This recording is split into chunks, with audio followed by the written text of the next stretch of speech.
Welcome back to Dad Space. Today we have a guest with us. Michael Solomon is here from ContagiousSmile.com, where he himself, his wife, and his daughter do great things for kids and for moms. You got to go over and check it out at ContagiousSmile.com. Michael is a retired K-9 officer, police officer, served in the military, and he's here with us to talk about life as a stepdad. What it was like growing up with a stepdad, and now what it's like being a stepdad. Right here on Dad Space. Hope you love it. Here we go. So A Contagious Smile is a wonderful website, ContagiousSmile.com. Go there, check it out, and see what they do. Really good. And we had a really good conversation with Michael here on the podcast, and he gets to tell a little bit about his story. So here we go. Hello, everybody. Welcome to Dad Space. It's a podcast for dads by dads, and I have a super dad with me today. Yeah, I gotta say it. Super dad. Mike is joining me today, and Mike has a background in law enforcement. Mike has a background with K9. I have a German Shepherd who's probably playing somewhere in the house. He's a kind of a wimpy dog, Mike. You could probably give him some pointers. Beautiful dog, super smart. But yeah, Mike, like I said, comes to us with a background in law enforcement, K9. And Mike is a dad with an interesting story. Mike, welcome to Dad Space. How are you? Thank you, Dave. I'm doing all right. Been working in the garage pretty much all day after my old man nap.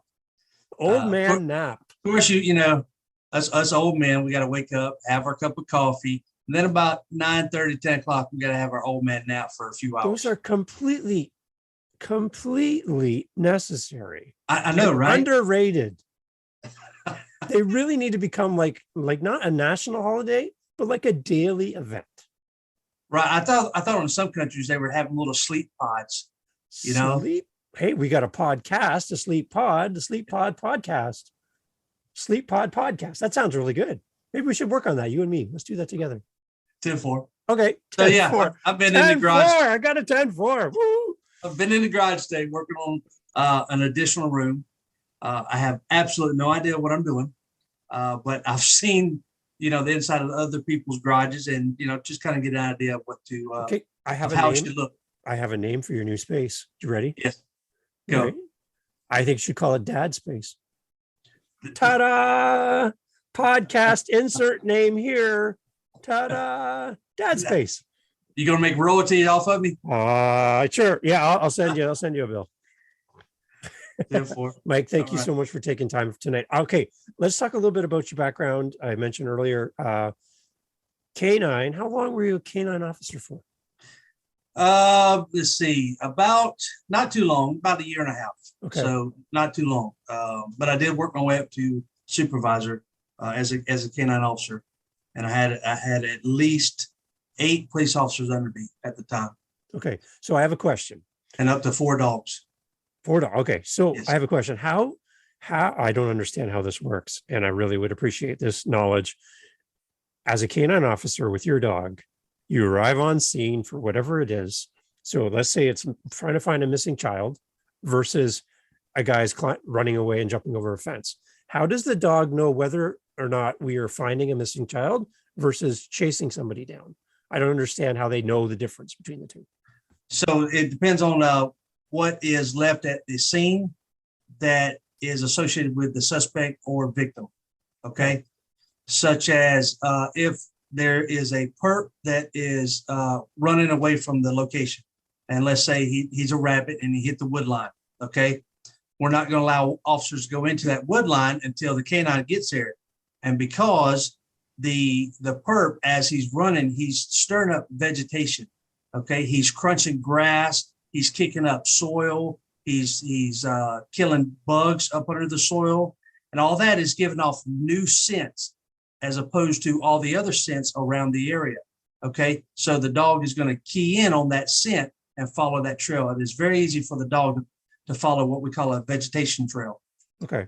So, okay. So So what's the difference then when a dog, say, for example, comes up on a missing child search? The mhm. dog is not in pursuit mode, right? It's not going to like attack the child. It's a totally different situation. How do you direct the dog to not be pursuing a missing child compared to pursuing someone who's trying to run away? Well, kind of the same idea.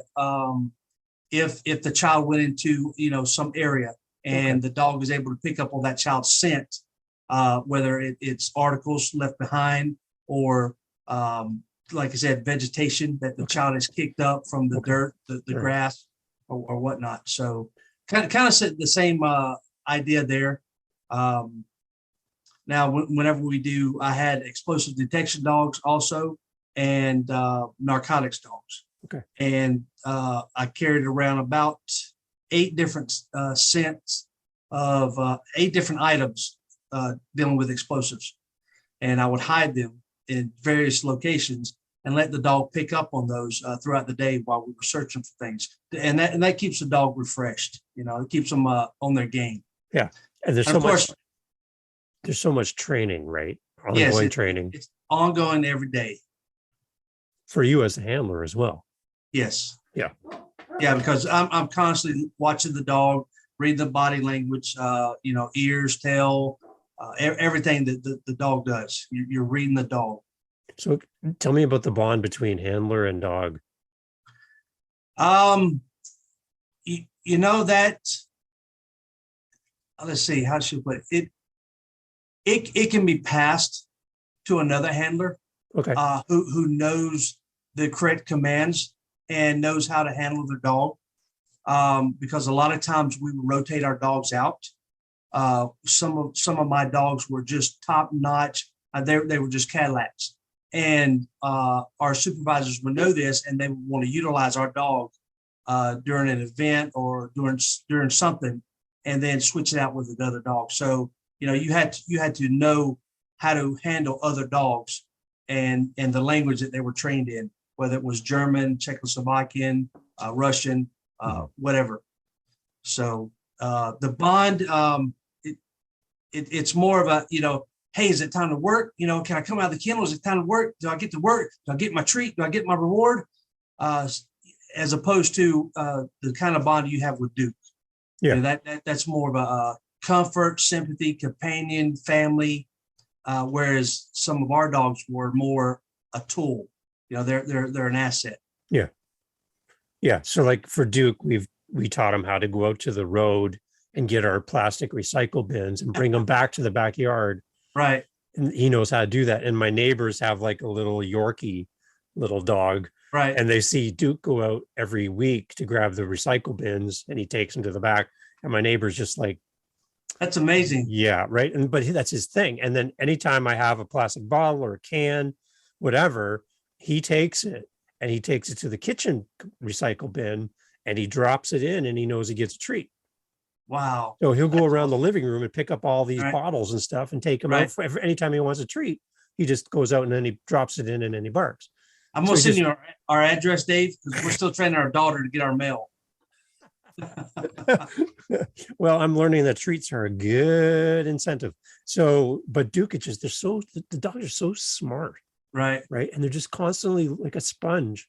You can tell when he's engaged and he wants to go. And you can tell him, like, pick up the yellow ball or pick up that rope. No, not that rope. Pick up the other rope. He'll drop it and pick up the other one. Like he just listens. Right. And you're just my wife does the same thing. What she tells you to pick up the other rope? Oh, no.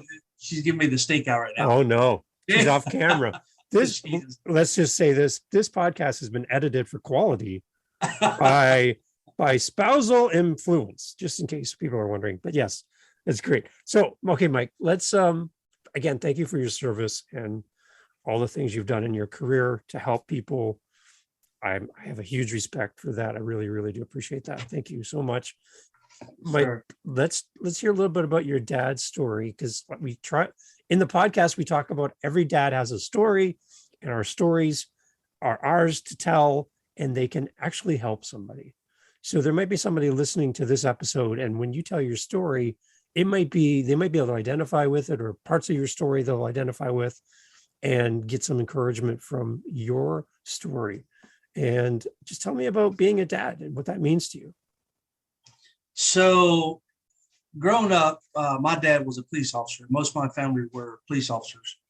And my dad did something really stupid and married a redhead. And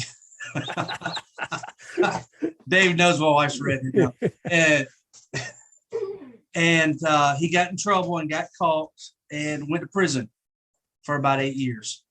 And I was left with no dad after the age of 9 until my mother remarried at about 10 or 11. And so I had a stepfather, and he was a real hard case. And it was exactly what I needed growing up. And he tried to teach me right from wrong. And two things that he hated was a liar and a sneak. And I was both of them at the time growing up. So he influenced me so much that after high school, I went into the Air Force, just like he was. He was an airman. And but then I made the I made the mistake of going into law enforcement after my Air Force career, which was good because that's where I met my current and final wife. Current and final. I love that. Right. My soulmate. There you go. I love that. 20 years ago. But this is dad time. Yeah, after Air Force, I went and became a police officer. And then I went and became a private detective, jumped down to Florida, became a sheriff's deputy, and then ended my career after 13 and a half years in K9 in Texas. Nice. Beautiful. So I know what it's like to not have a dad growing up, and I know what it's like having a stepfather who loves you like their own, but may treat you a little different than a father would, and now I have the opportunity to be a father and a stepdad to our daughter. Yeah. That I came into the marriage with my wife. So, and she loves me and I love her, just there's no difference. She says, you're my real birth father. And, I treat her like my birth daughter. So, that's a good bond, good relationship. Yeah. What's one key thing that you have taken from your childhood and you're trying to recreate for your daughter now? Oh gosh, there's so many, Dave. Yeah. Come on now. I know. Don't touch the pot. It's hot. Yeah. How many times have we got to tell our kids, don't do this? Okay. Well, when you do it, then you learn. I told you. Gosh, there's so many. Let's talk about a little bit about like security. Like when you were young. Security for her. Right? Like when you were young and your dad's gone.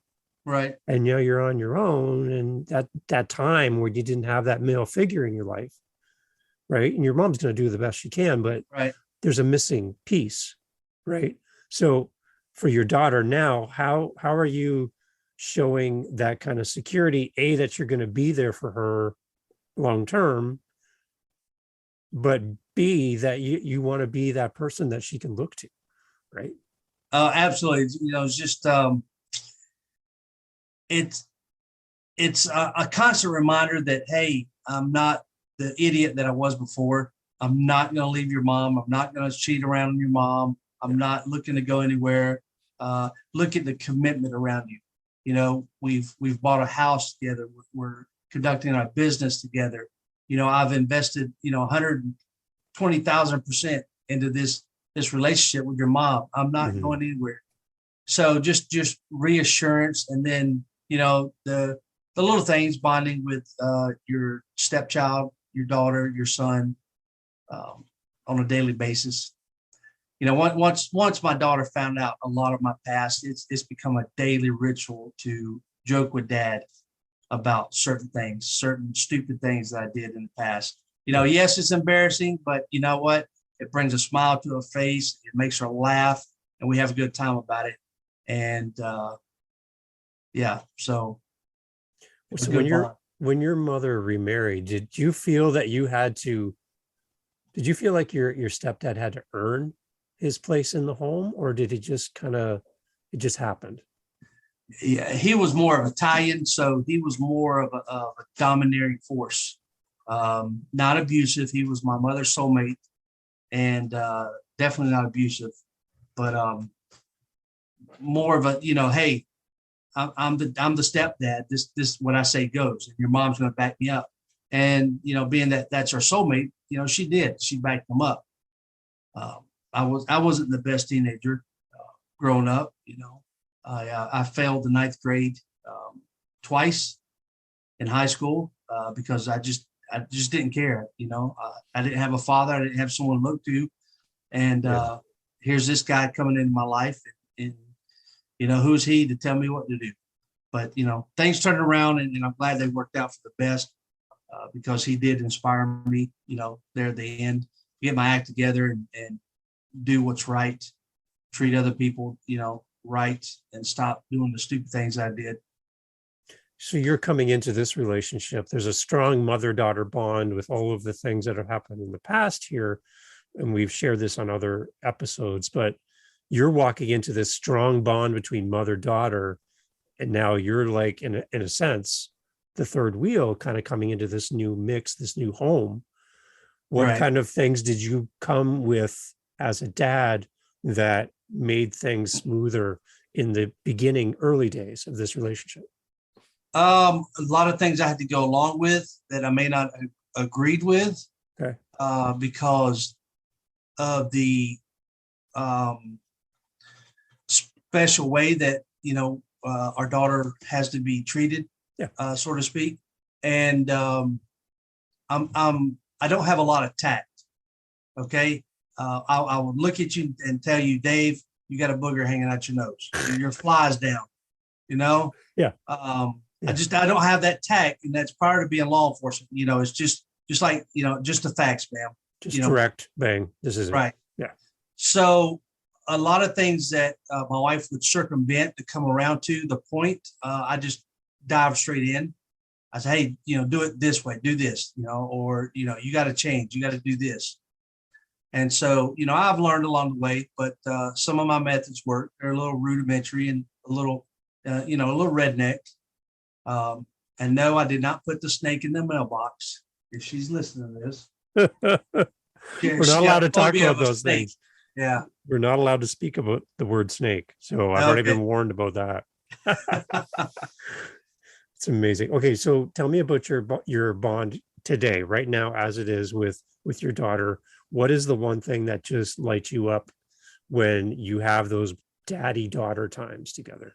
She's every single day without fail.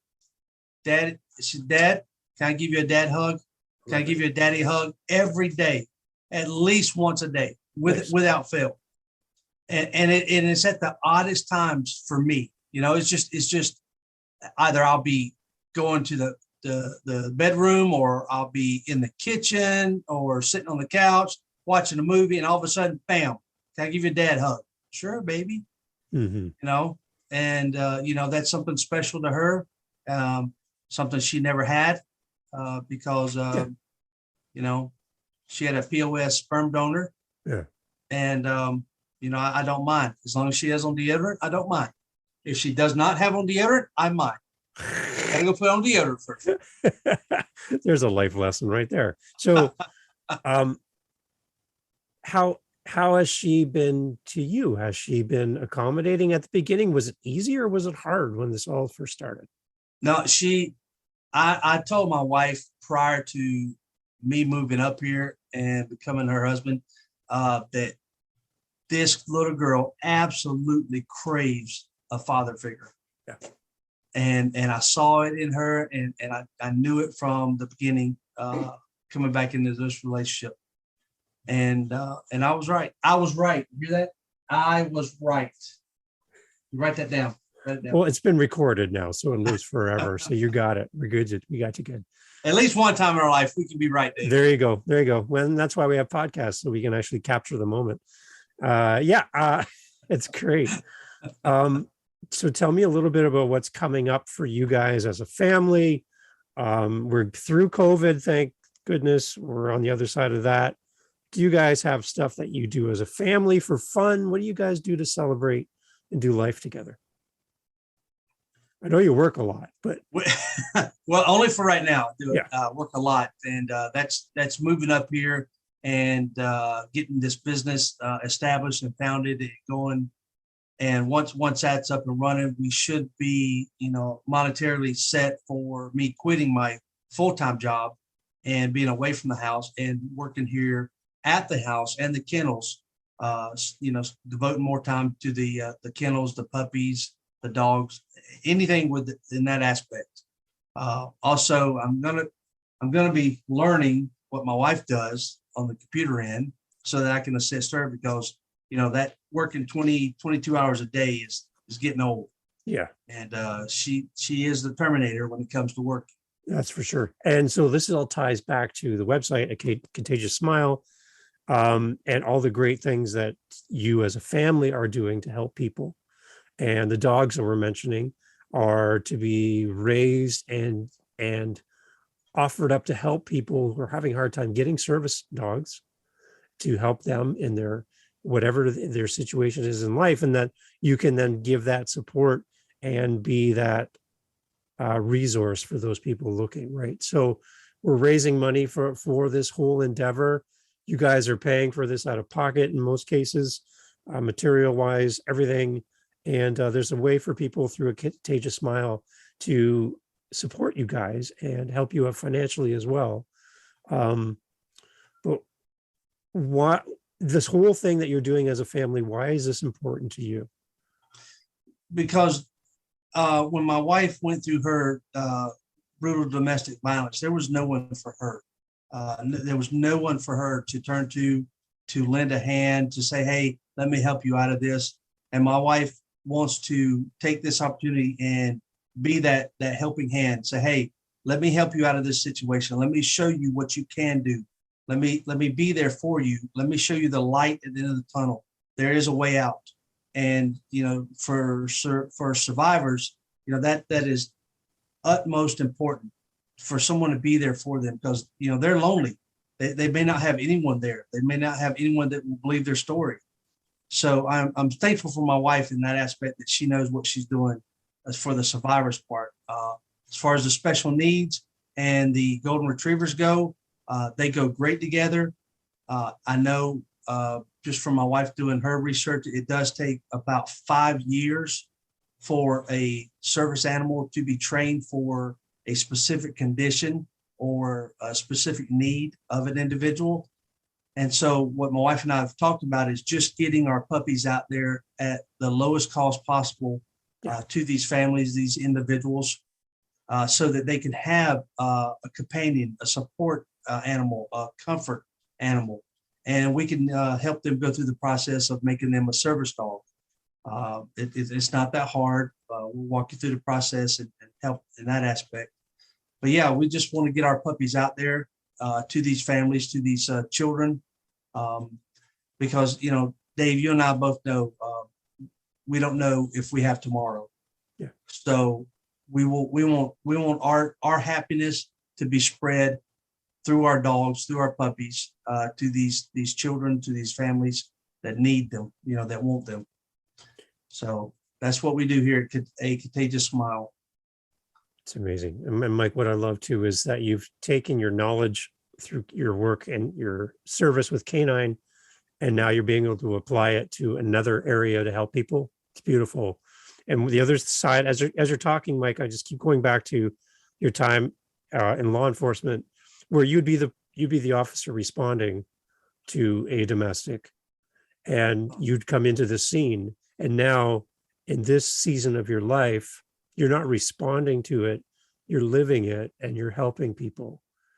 And with your knowledge and your background in legal and with your canine expertise, everything that you bring to the table, you're taking all those life skills and now you're helping other people within your own family, with your daughter, with your wife, but also you're helping people, extended family of a Contagious Smile. And Right. you are a huge resource for all of this. And I hope that you never have that sense where you're a background player in this. You are very important to all this process. And I'm proud to know you through Zoom. I would love to meet you in person, but just I'm thankful for everything that you do. And for this, on behalf of the families, I want to speak for them in this moment and just say thank you for everything you're doing, all that hard work, all those extra hours out in the garage building, making this, creating all this from nothing. It's going to help somebody and it's going to change somebody's life. And if we can do that, and for one person even, that's it. Our life is completely meaningful. Yep, you're right. So thank you for doing what you're doing, Mike. Well, thank you for thanking me.